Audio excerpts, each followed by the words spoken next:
Do you know in high school, you know how you have those like senior superlatives? Like best Yeah. looking, most athletic. Mine was most likely to win Survivor. Is that weird? You sadly do not look like you have any survival skills whatsoever. I think it means No, just I being think it just means manipulating people to get to the end. Wait, did Jeremy just say because she could manipulate people? You are a manipulator. Welcome into Scoop City. I'm the athletic senior NFL insider, Dianna Russini. And I'm Chase Daniel, played in the NFL for 14 years. Wild card weekend is here. I wish we kept the word super in it, but I get it. They dropped it. Yeah, It's what the officially wild card weekend. I like super. Me too. Made it feel extra, which Extra. at this point, though, the NFL doesn't need any extra. They've got enough, right? We've got some more coaching news to get to. We've got the Raiders letting go both their head coach, Antonio Pierce, and their general manager, Tom Telesco. There were some whispers the last few days that they were going to move on from Telesco, despite the fact that I know Mark Davis really likes him. So we're going to dive into that. Will Bill Belichick potentially consider hopping back into the NFL? Again? I've got answers. So we'll get into that. I'll tell you what I think is going to go down there. Plus, the Ringer's Sheil Kapadia joins the show to talk all things Philadelphia Eagles. What's going on with Jalen Hurts? Nick Sirianni, is he a good coach? Yes? No? We don't know. Yes, sis, All right. maybe. Well, Sheil is going to join the show and maybe talk us into it a little bit too for those that are doubting. But first, let's get right to this thing. Here is what I'm hearing around the league. Well, the coaching and general manager firing cycle continues late into the week as the Raiders relieved both Tom Telesco and Antonio Pierce. And the Antonio Pierce side to this, I feel like Mark Davis was going back and forth on this for a while and then in the end made that decision to move on. The Tom Telesco part of this surprised me because I knew that they really liked Tom Telesco and what he had brought to the Raiders organization, obviously after all those years in with the San Diego Chargers, the LA Chargers. So now here we're at where the Raiders are looking for both a head coach and a GM. So when you heard the news, what was your response? Surprised, honestly. I say surprised. I shouldn't be surprised in this. I think I was surprised because he got another chance directly after he was fired right in LA, and he was able to jump right back in. And I thought the draft, he had a really good draft. Obviously, Brock Bowers, the crown gem of them all, like set records this year for rookie tight end. But then I started thinking about it and started talking to some people. I'm like, okay, this has Tom Brady's handprints all over it. They want to absolutely make the head coach and the GM work together, have the same contract together. And it's just one of those things that he didn't do anything wrong. And I say him, Tom Telesco, he's just sort of a prisoner of the moment when I say that, meaning hey, this is Tom Brady's, it sounds like, at least on the outside, this is Tom Brady's team to sort of run now. Mark Davis is allowing him to do that. So I wouldn't be surprised by anything. A quarterback getting traded, a head coach that we didn't even think was going to go in an interview, a GM that's just outside the box hire. I think they're trying to do things the right way. It's just going to be interesting to see. God, we are soulmates when it comes to getting phrases wrong. I mean, I'm like, can cows fly? You're just like me. You mess up all the sayings. I don't necessarily think he is a victim of the moment. I think he's just become shrapnel to this, right? This, he really has nothing to do.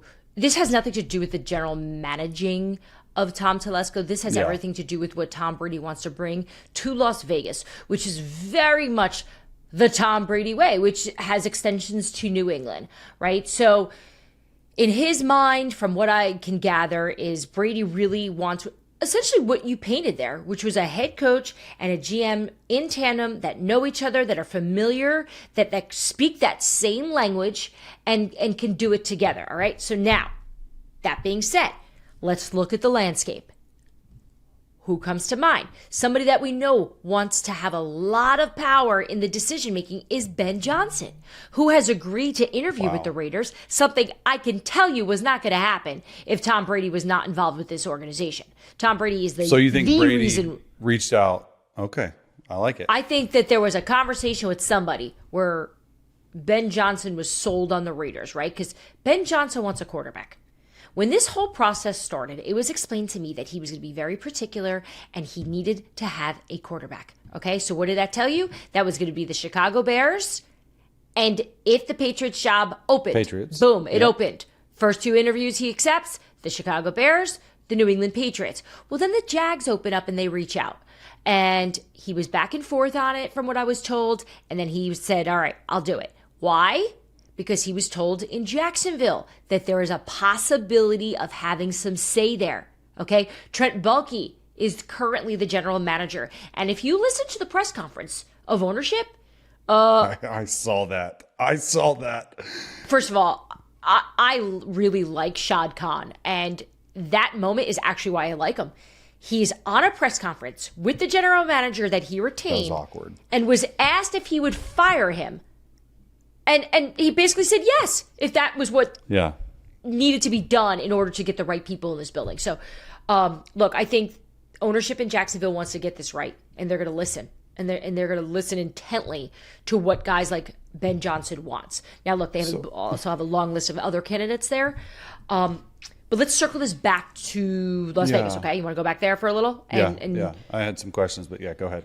Go ahead. No, I just mainly about Ben Johnson because, even before this process started, it was like he's going to be really selective. He's going to do all this stuff. And even some people were like, I don't know if he's even want to take a job. It sounds to me like he's the number one candidate without a doubt. Is he fully on board at becoming a head coach? Even, look, Dianna, I know, like Patriots, not a good team. Raiders, not a good team. Jacksonville Jaguars, not a good team at all. Those are 3, but they're bottom feeders right now in the NFL. Does he want and does he need the say from the GM perspective, meaning he gets full say of the roster to actually do this? And would teams give him that control? Let me preface this with only Ben Johnson knows what he really wants in his heart. Okay, just because he's taking these interviews does not mean he's 100% committed to taking these jobs. I think he's asking as many questions to these teams as the teams are asking him. He is interviewing these teams to figure out what is the best situation for him. Now, I do think the good news is that he's taking these. That he's taking 4. I would not have had 4 That's a lot. On my radar if you told me this a month ago. That is surprising to me. Okay, so obviously the Saints, the Jets, they're not in the mix for him. So it appears that it's going to come down to probably the Chicago Bears.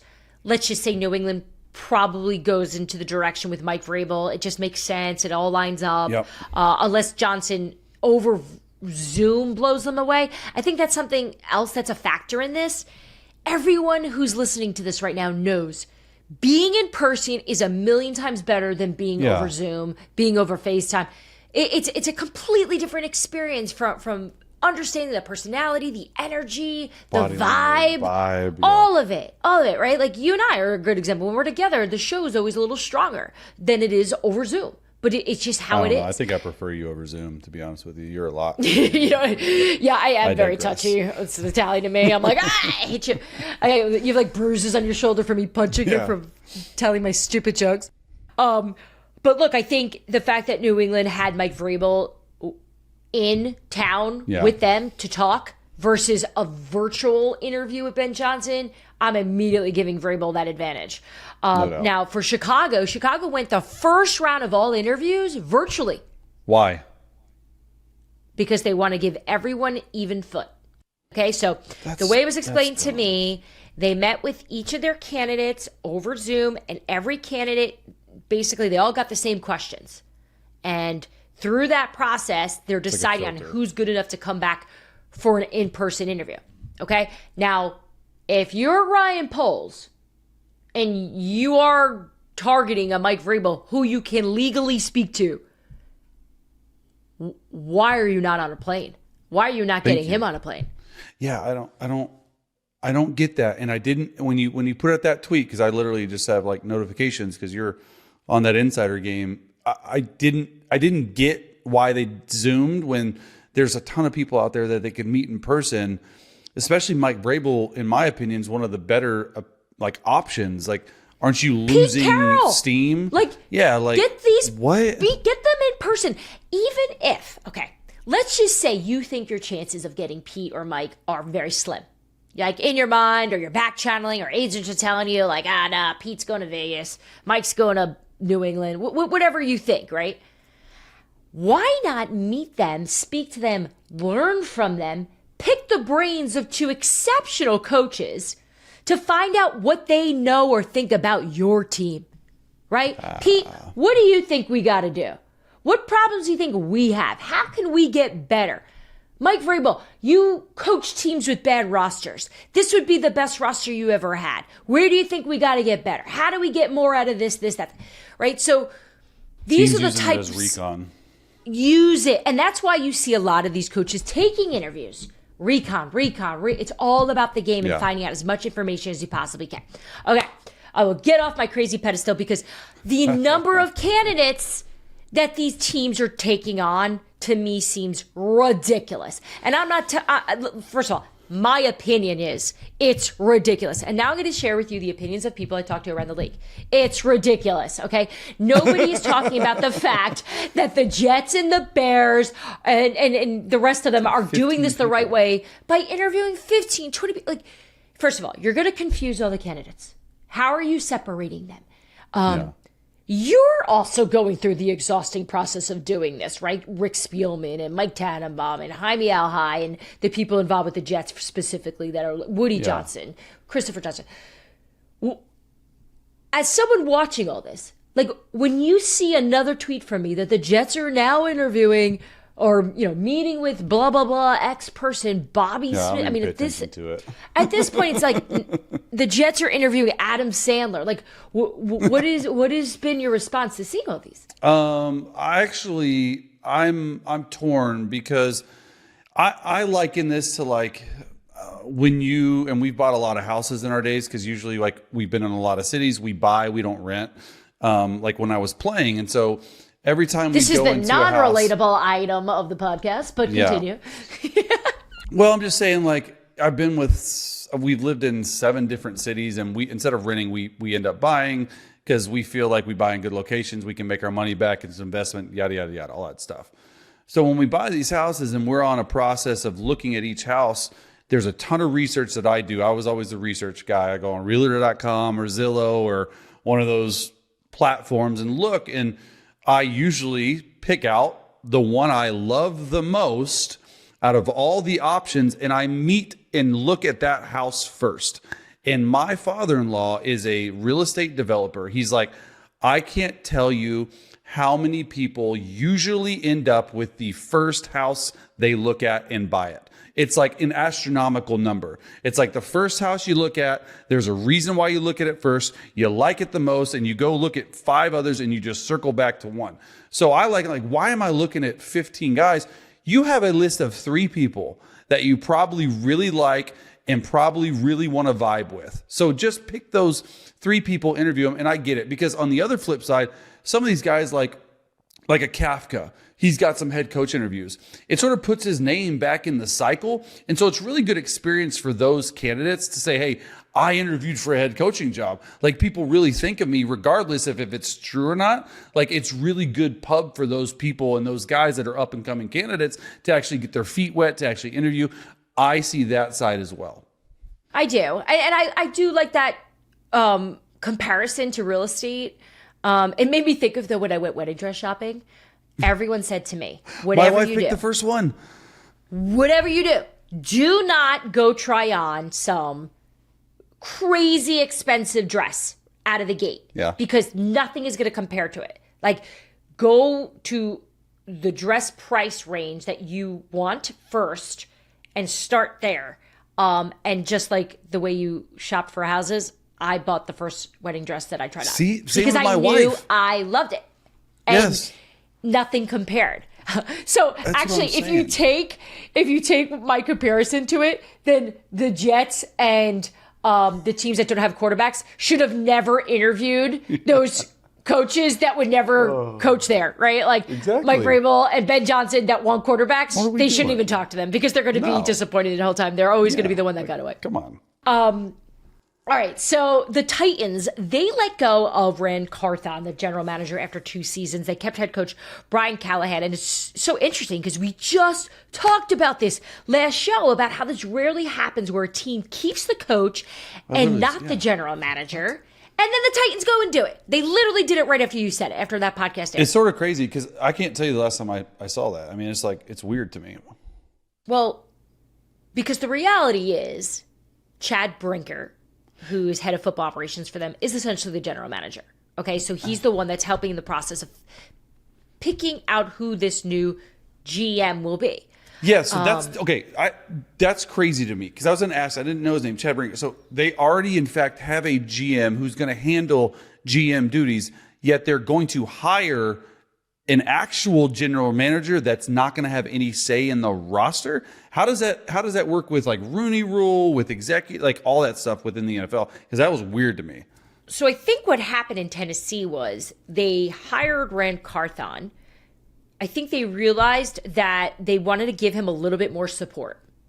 And so they allowed Chad Brinker to be that person. Rand Carthon and Chad Brinker came in together. They have the same agent. They were good friends. I don't know if they already were. Same agent? Mm-hmm.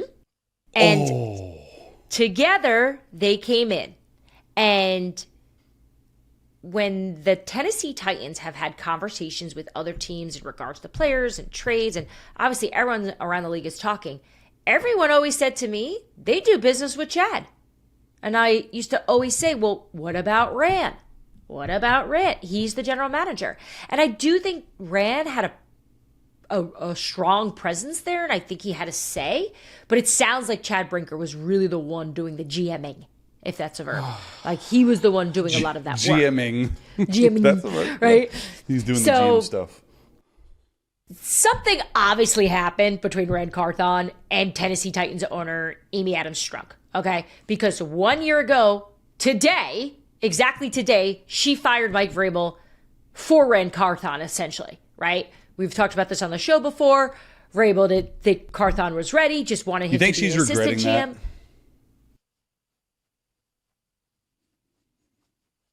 She just fired Rand Carthon. And Mike Vrabel's the number one candidate outside Ben Johnson. She has to be, right?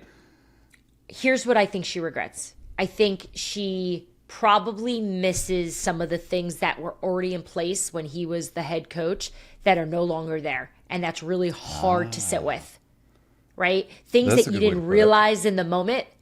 And I do think Vrabel came with some things that she didn't like, and all of that's fair. But when it comes down to football and what's important and what they are trying to do, which is win, I think that's where she misses him. Isn't healthy friction like us? Like healthy friction's good because it takes you out of your comfort zone. Good question. And makes you more uncomfortable. But also, if it's headed in the right direction, that's fine with me. So remember when Zach Rosenblatt was on the show with us and we discussed what he discovered in terms of like dealing with Vrabel, like what his issues are, why he's considered to be difficult. And that one quote really stuck with me. And I thought about it after the show too. It was, I want to hear what everyone thinks, but at the end of the day, somebody has to make the decision. Like I can't get that out of my head because it's the truth. And I think sometimes when people are the ones always making the decision, it can come off as if they're power hungry, but they're really just trying to move the ball down the road, you know? Yeah. See? Messed up that phrase. It's not move the ball down the road. It's right? Okay. Just be confident in it. Push the ball up the hill? Roll the rock down the drain? I don't know. Either way, here's one thing that we know about Tennessee. They have a hard time understanding what it is that they are and what they need to be. And Brian Callahan now is going to have a challenge of dealing with a new GM. And, you know, there's some chatter here that, you know, he's coming into this season with a lot of pressure on him as well. So hold on. I know we got to go. I know we've spent a lot of time. He comes into the season with a lot of chatter about him. Why not just fire the dude? Like, if there's so much chatter and you already are like thinking like, hey, if this guy doesn't perform, we're going to fire him. It costs these owners a lot of money to continually pay. They're billionaires. They're billionaires. Okay? They're billionaires, but most billionaires are billionaires because they don't spend like we do, right? Cheap. They're smart with their money, and it's hard to sit in that. And Yeah. I'm sure you're right. Like, it is hard to sit on the fact that she fired the hottest name in the coaching cycle right now for a guy she just fired as the general manager, who's now all these stories are coming out about some of the habits he had as a GM. It's just bad news in Tennessee. Look, they were irrelevant this season, and they will continue to be until they get this right. Let's move on. Oh, strong bar by That was Dianna. a little I like it. strong. Yes, it was. It's just the reality. You're the not. things Hey, Dianna, you're not telling any lies. You don't have to defend I've yourself. spent years covering Tennessee, and I love them, but Me they too. got to get their act together. Bill Belichick staying at UNC, yes. Okay, so a lot of Wait, chat, is he though? a little chit chat going on that someone put out a report. One of my buddies in the Insider Game put out that Bill Belichick had a conversation with Tom Brady. He did. I found out he did. Guess what it was about? What do the Raiders need to do? How do we fix this? How does this process go? What should I be looking for in my head coach? Right? Why not ask the greatest coach of all time if you're Tom Brady? So, yes, a conversation happened. Was the conversation specific to Bill Belichick leaving the University of North Carolina football program to be the head coach of the Vegas Raiders? No. That is how it was explained to me. It was also explained that Bill wants to be where he is. Currently, 10 minutes down the street from me, recruiting at Bergen Catholic High School. Shout out Darren Rizzi. So, no concerns there. Could it change, Chase? Yes. Like I was going to ask that because the buyout is the fishy thing to me. $10 million is not a lot of money for an NFL team, and it goes down to $1 million next year. That's the only thing that gives me pause. Like, what if all these teams, I say all those, there's 6 or 7 openings, that go through this process are like, we don't like any of them. Let's go get Bill. Don't you think is there any possible way that one of those guys could reach out and be like, here's $25 million a year I plus think we'll the pay a buyout? time has passed, Chase. Like, I'm just unless, asking. all right, let's just say right now Jerry decides that's it for Mike, or Howie goes, all right, that's it for Sirianni. Yeah. Like, okay, maybe. I don't want to take anything off the table, Belichick but with the I can Eagles. just tell you, Oh, boy. in the second week of January, they are firmly sharing with me Good that reporting. they want you to stay in college football. Thank you. Reporting that I'm trying to do better at is what the Cowboys are doing with Mike McCarthy, okay? Because it is a little fishy. It's a little mysterious. We've gotten to January 14th, so just a few more days before the contract expires when teams can technically begin their conversations with Mike McCarthy if that's what they want. So, yeah, that's what I read.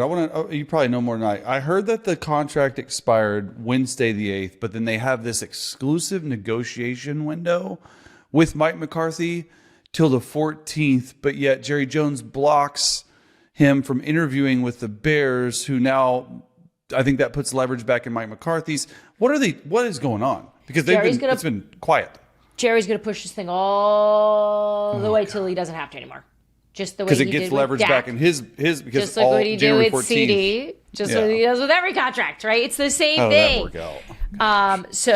So look, I think this is going to be up to the final minute, and if they get it done between now and that final minute, awesome. But until then, there's questions. Yes, Chase. I have a question. I see that.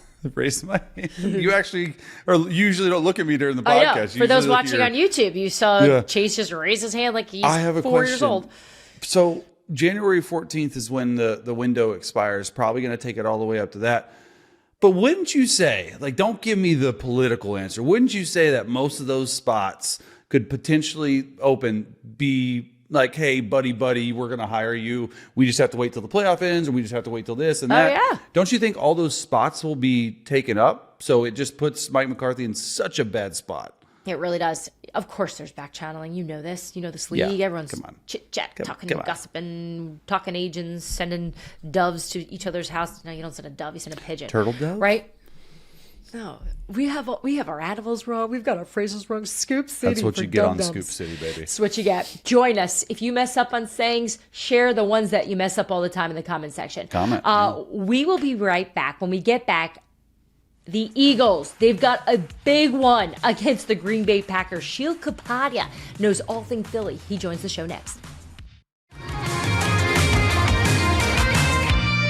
We now welcome the senior staff writer and podcaster at The Ringer, host of The Ringer NFL show, and The Ringer's Philly special, Sheil Kapadia, an absolute favorite in my household. I can tell you that, Sheil. I have not missed an episode probably for the last 6 years. If you're on it, I listen to it. So it's so good to have you here on Scoop City. I know this is the first time you're meeting Chase. Chase, Sheil, Chase, how you guys doing? What's up, my guy? Doing well. Good to be here. Glad to be a part of your family, as always. Always. Uncle Sheil, we love you. I love it. All right. Well, my household's all uptight because this Jalen Hurts news, to me, look, 2 weeks in concussion protocol is frightening.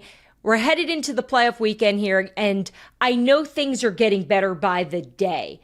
But do you feel like we're at a point right now where we're in the clear and Jalen should be good to go? Do you think we've got good news? Yeah, I think that's the expectation. You go with the limited practice, then you get the full practice, then you come back the next day with no symptoms. So they were in that weird spot where he wasn't going to play anyway in week 18. So I think that was probably part of it. Now, what does he look like when he comes back? I mean, it was a month ago we were talking about A.J. Brown and this passing game and a terrible game against the Panthers and chaos. And after that, they had one good game against the Steelers. And then Jalen Hurts leaves the next week with a concussion. So as I'm looking at this Eagles team and zooming out, I do think the passing game is definitely a question mark going into the playoffs.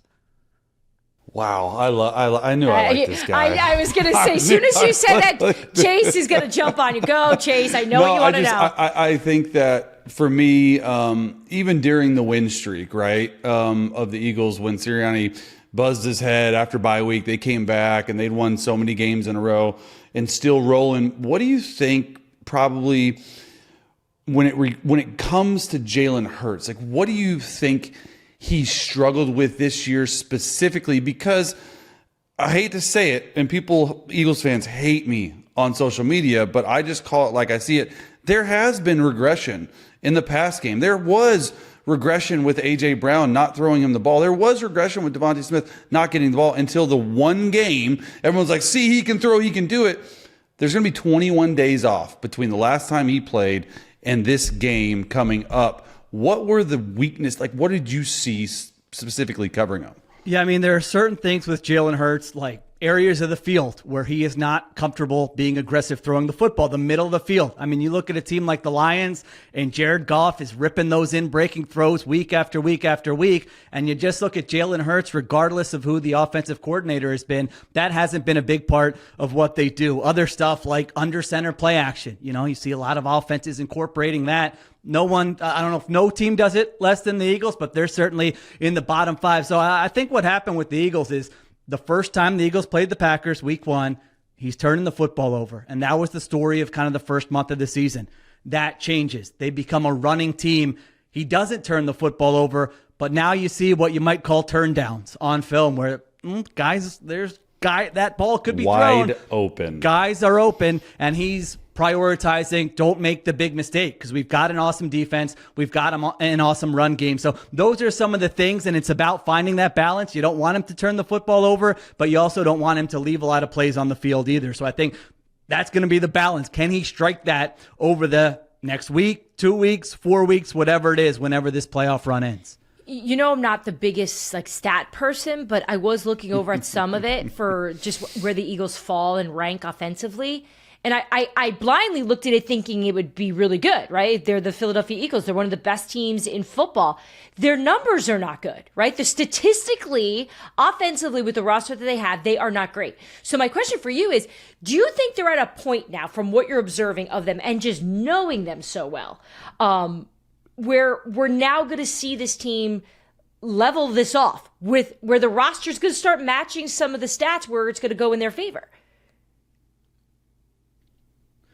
Yeah, I mean, you look at the roster, and even just looking at this game against the Packers, it's just like, this is the most loaded offensive roster the Eagles have had in my lifetime. I mean, you could go position by position, who has the edge, Eagles offense versus Packers defense, and you're giving it to the Eagles offense every single place. And so I have no questions about the offensive line. I have no questions about the running back. I have no questions about the wide receivers. So now it's scheme play calling, Jalen Hurts. Are those things going to be good enough? Kellen Moore, Nick Sirianni, Jalen Hurts, are those things going to be good enough? Because you're right, Dianna, even the nerd stats that I like to look into, this is like, it hasn't been better than the previous offenses they had. And the big experiment was supposed to be bring in Kellen Moore as the offensive coordinator. It's going to look different. You're going to be seeing upgrade. The biggest two differences have been Saquon Barkley, one, and number two, the defense. The defense has went from one of the worst in the NFL to one of the best in the NFL. And speaking of Saquon Barkley, to me, right, like could have had the record. They decided to sit him. I'm okay with it because they prioritized deep run in the playoffs versus a game and a record. How do you think he's impacted this team? Because when you really look at it, at the first 4 games of the season, I believe they were 2-2, and Jalen Hurts was averaging about 38 pass attempts a game. And in this 10-game, 11-game win streak, he's averaged like 21. So you can see they really turned the corner and said, we're going to lean and rely on Saquon Barkley. What have you seen from him this year? Yeah, these are the two most run-heavy teams in the NFL, the Eagles and Packers. When you just look at it on first and second down, that's what they want to do. I mean, listen, I can't go back on what I said because I was one of these guys. I don't know if you pay the running back that much money. Is it the best use of resources? I'm that nerd that everyone is always mad at. Shut up, you're nerd. Joe Shane. Yeah. Be easy there, Dianna. Back. Yeah, it's a little too far. Okay, settle down. But I looked at it and I said, I don't know. And then I just watch him week after week. I watch him live and then I watch him on film. And this is the best single season performance by an Eagles offensive player I've ever seen since I grew up young as an Eagles fan, come back, work in the market. I mean, it's not just the home runs that he hits, that the highlights, the backwards turtles. It's like a 7-yard run where you slow it down and you're like, there's nothing there. Wait, is he really going to trust this? All of a sudden, he makes one jump cut and he's gone and it's 7 yards. So he's been incredible. He's refreshed now. I think his approval rating in Philadelphia might be higher than any other athlete right now, honestly. And he's only been there for one season. I feel like Bryce Harper owns that crown. If I'm not mistaken, would you say that Bryce is probably the most beloved? He's definitely right there. Right? Like it's probably, they're all in there together, but Saquon may be the most popular for sure at this point. The person that wasn't very popular there for a minute was Nick Sirianni. Is he a good coach? What a question. What a question. I put him in sort of the middle tier of coaches. Like I did a ranking on my podcast, like, all right, if you replaced him with this guy, would they be better or worse? And I think I had him around 11 or 12. And it sounds so stupid to say because you can just point me to the Pro Football Reference page and say the guy has won 70% of his games. He's been in the playoffs all 4 seasons. They've gotten to a Super Bowl. What more do you want from him? And I can't really argue with that. I just look at the success of the team. And like I said, number one, it's the roster. It's the personnel, specifically on offense, that I think you could bring other coaches in, and I think the offense would be better. That's just being honest. The Eagles fans are going to be mad at me when I say that, but I think that's one. And then two, you look at what coaches are asked to do. One of the big things is put together a staff. Who's your offensive coordinator? Who's your defensive coordinator? Who are your assistants? And Philadelphia is this unique situation where that doesn't fall under Nick Sirianni's responsibilities. Dianna, you've reported this in the past that they hired Vic Fangio, they hired Kellen Moore. That wasn't Nick Sirianni going out and recruiting these guys and getting them in there. That was the front office. Jeff Stoutland, the best offensive line coach in the NFL. He was hired under Chip Kelly. So I think this year, given what Sirianni was asked to do, you can't really ask for anything else. They went 14-3. They exceeded everyone's expectations. If you said, hey, you're an NFL expansion franchise and you have your draft of every coach in the NFL, I personally would not be taking Nick Sirianni in the top 4, top 8. So good for this situation. It's a kind of a nuanced, complex answer. You said all those things, and I thought it was brilliant. And I'm going to ask you a very straightforward question, and I'd like a very straightforward answer. Does Nick Sirianni survive the season if they get upset from the Packers? Does he coach next year in Philadelphia? I think yes. I think if, as badly as last year went, ultimately they considered moves and they didn't make the move and they stuck with Nick Sirianni, to then come back and he goes 14-3. Now, listen, if they get blown out and he's fighting with fans or going and attacking Jordan, a lot of weird things are in play with Nick Sirianni. We know that. If he does something to embarrass the owner or the franchise, then I think we'll have a conversation. Wow. I think if it's a loss and you miss a field goal and it's kind of fluky, I would think that they would come back and run it back next season. So, Sheil, I told Big Cat and PFT on their show recently that I have a big calendar in my kitchen. And I obviously try to give my husband a hard time by filling our calendar the next few Sundays with things, almost as if the Eagles won't be playing, right? It's just my way of kind of like giving them a hard time. That being said, I feel like I do need to sort of mentally get ready here for what if they do get bounced. So I guess my question for you, when you look at this Eagles team, tell me what goes wrong for them to lose and tell me what goes right for them to take this thing all the way to New Orleans. Start with bad.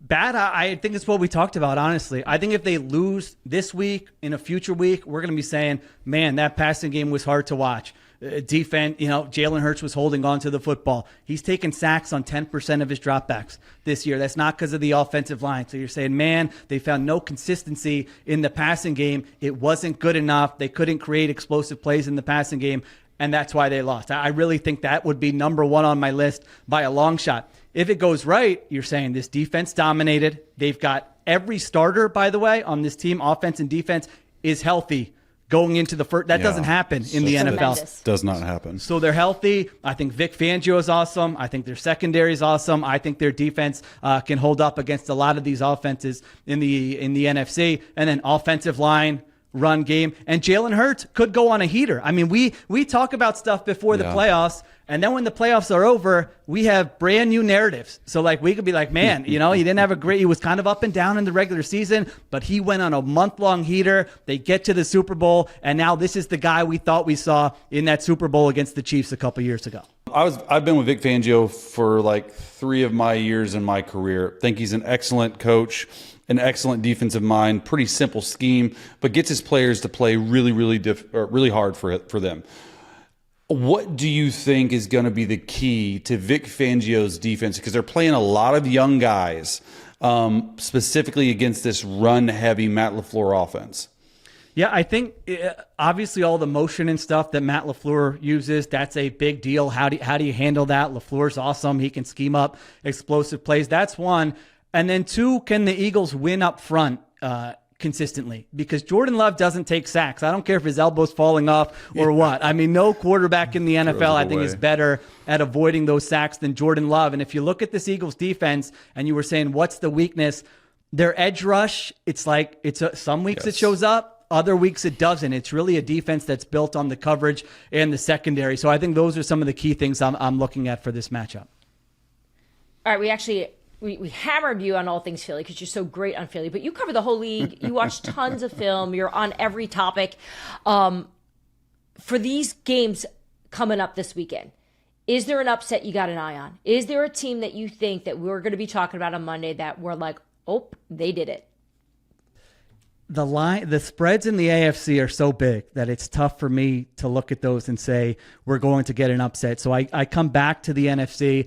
And it's probably Washington. I know it's not I almost feel like a fraud. Like I'm going with the 3-point underdog as my big upset. Yeah. But I do look at Washington and some of the magic they've had with Jaden Daniels. And I think they've got a good shot to upset Tampa Bay, who obviously has had a great season as well. I love that pick.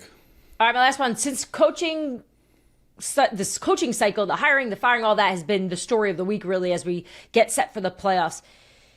Is there a matchup you want to see? Is there a coach that you want to see become the head coach of a team that's looking for one right now? What's the dream situation for you when you're looking at the landscape?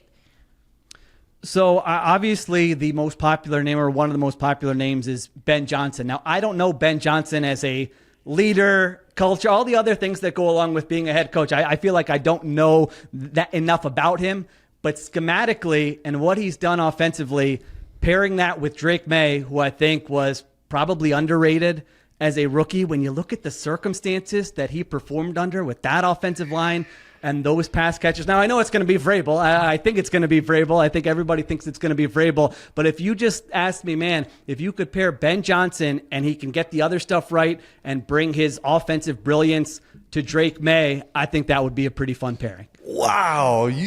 Let's go. Sheil And they got a going lot of for money to spend. Yeah. Brilliant play caller over the guy with the legacy. Leader of men.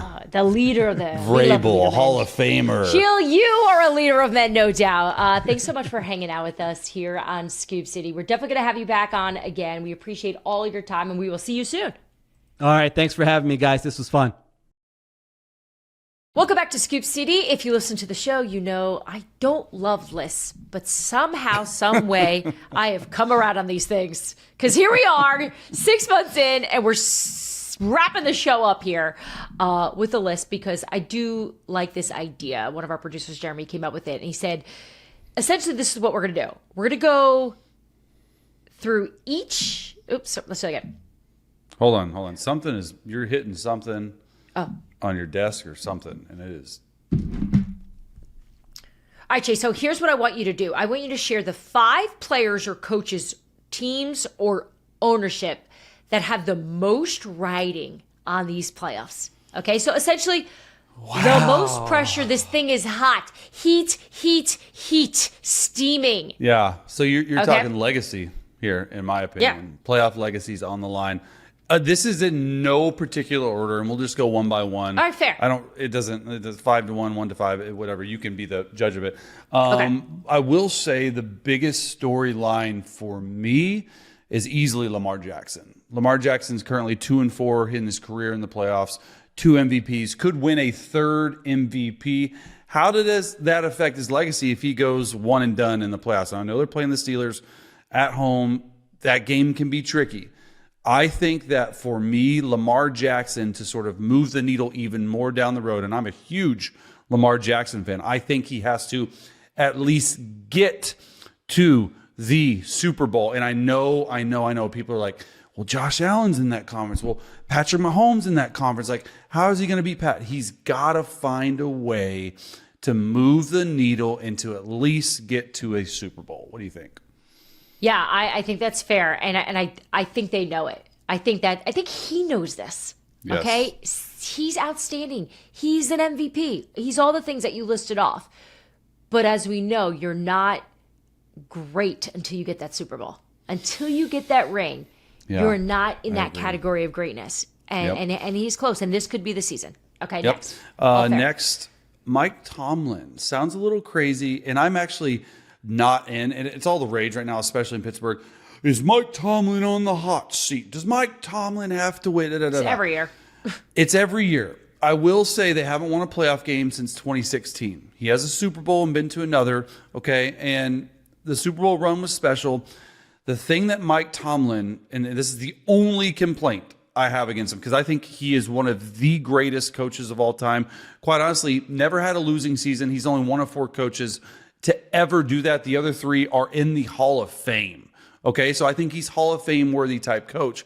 He has yet to fix the quarterback problem that the Pittsburgh Steelers have had. Since Big Ben has been there, it's been a revolving door of, since Big Ben's a lot left, it's been a revolving door of quarterbacks.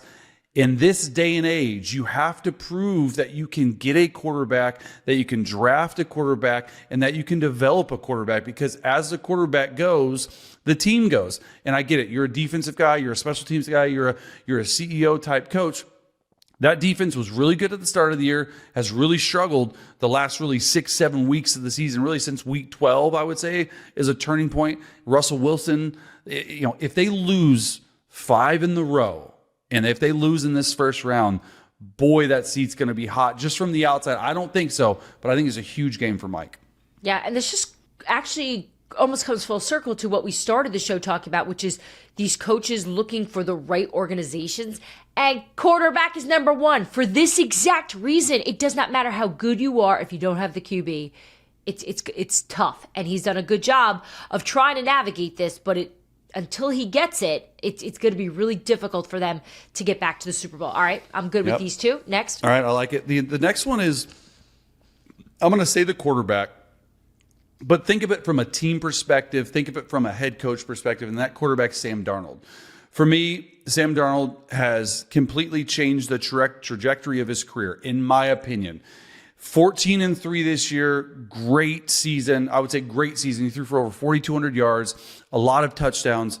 14-3, yet you lose to the Lions twice, okay? And you lose to the Lions in what was for the number 1 seed. And quite honestly, it was the worst game of his year, okay? Also, on the other flip side of that, this is the second year out of 3, I believe, that Kevin O'Connell has won 13 games, or at least over 12 games. And we know how that first year went when they lost to the Giants. They cannot be one and done again. Look, KOC's my coach of the year. I get it. I'm just saying he's proven he can win into the regular season. Can he take that next step, win some playoff games with a Sam Darnold? Like, you're not telling me that doesn't mean a lot. I think it has a lot to do not only with KOC, but then you look at this contract of Sam Darnold, right? Sam Darnold's currently made $68 million in career earnings. He could potentially see a deal worth 3-year, $120 million if he does a really good job. Obviously, the franchise tag is out there. This is a huge game for the Vikings. Yeah, they both have the ability and potential to make so much money if they win games. Wow. Look, I still think the Vikings are going to pay Kevin O'Connell a boatload of money when his contract gets done. But I'm sure a lot of extra sugar on top will be put there if they make a run to New Orleans, right? Yep. So, all good. Next one, Chargers, Justin Herbert. I think for me, Justin Herbert, he's yet to win a playoff game. And I was a part of his first playoff loss. And we lost when we were up 27 points, the second largest comeback in NFL history.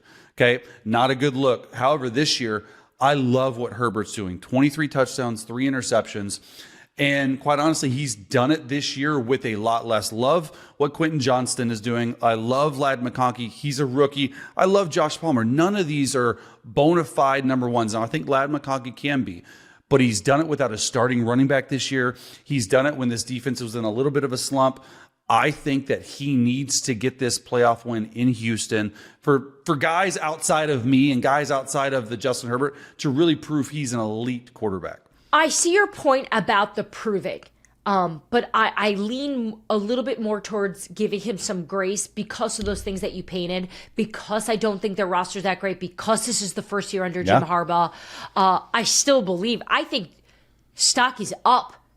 For Justin Herbert. No, like, I am betting on him for everything next year. At least if they have I'm a Herbert defender because I like him, but I played. Yeah, you know it so well. I know him so well, and I just know what people will say if he loses a playoff game. It's a good point. It's a good, especially to Houston, a team that's been struggling a bit and really have spent the whole year trying to get it all right at the same time. All right, your Super Bowl pick. Last one is I changed it to the Eagles. Next, yeah. Okay, bandwagon. Last one sounds crazy, but Patrick Mahomes. Patrick Mahomes has 15 playoff wins. Okay. And Patrick Mahomes going to go down as one of the greatest quarterbacks of all time when it's all said and done. I truly believe that. However, Patrick Mahomes has a chance to do what no other quarterback in NFL history has done. And that's win 3 straight Super Bowls. And Patrick Mahomes, he cares about legacy. He cares about what people think. He cares. He wants to be that person. He was talking about it a day after they went back to back. Well, it's never been done. Might as well go try and do it. This is his chance. They're at home throughout the playoffs. I think they can do it. Patrick Mahomes could really, really, truly vault himself into the greatest of all time conversation with a three-peat. I want to correct you. They were talking about it the second they won the Super Bowl last year. Remember I told you I was running into the locker room with Travis and he said to me, going for 3. And I was like, what, the game's over. What do you mean you're going for 3 points? What do you mean? He's like, going for 3. I said 3 Super. And I was like, so stupid. I didn't put together what he was saying, because I was just so they just won the game. They just won the Super Bowl. I cannot believe they have the ability to even think next, but they were, which makes them so great. And what makes you so great is somehow through this relationship, you have proven that now I do love lists. It was pretty That was good, really right? fun. It was pretty Yeah, good. you ripped through that really well. I can tell that you do a lot of these at the facility because that was fun. All right, so our friend of the show, Paul Hembo, had this stat up today. He said underdogs are 69 to 105 all time on Wild Card Weekend. An average of 1.5 upsets per season. At least one underdog has won a game in the wild card round in 40 of the last 46 seasons. For me, my underdog, the Denver Broncos. The Denver Broncos. That's I think they a are going strong to pick. upset the Buffalo Bills. Look, you got a rookie quarterback going into Orchard Park with those maniac fans against Josh Allen. The whole scene. It's cold as hell up there. All the reasons are going against the Denver Broncos. But I love the idea of this sort of naivete, this youthfulness, this youngness that these guys have, and they are just soaking up everything the older guys and their head coach are telling them. And they're just going to go in there and let it rip, and I think that's dangerous. I love it. I love what you're saying. You say a lot of crazy stuff Thank a lot you. of the times. This might be one of the crazier things I think you've said. No, crazier, but you get it, right? It's I when get said it. I don't think it's going to be a walk in the park for Buffalo.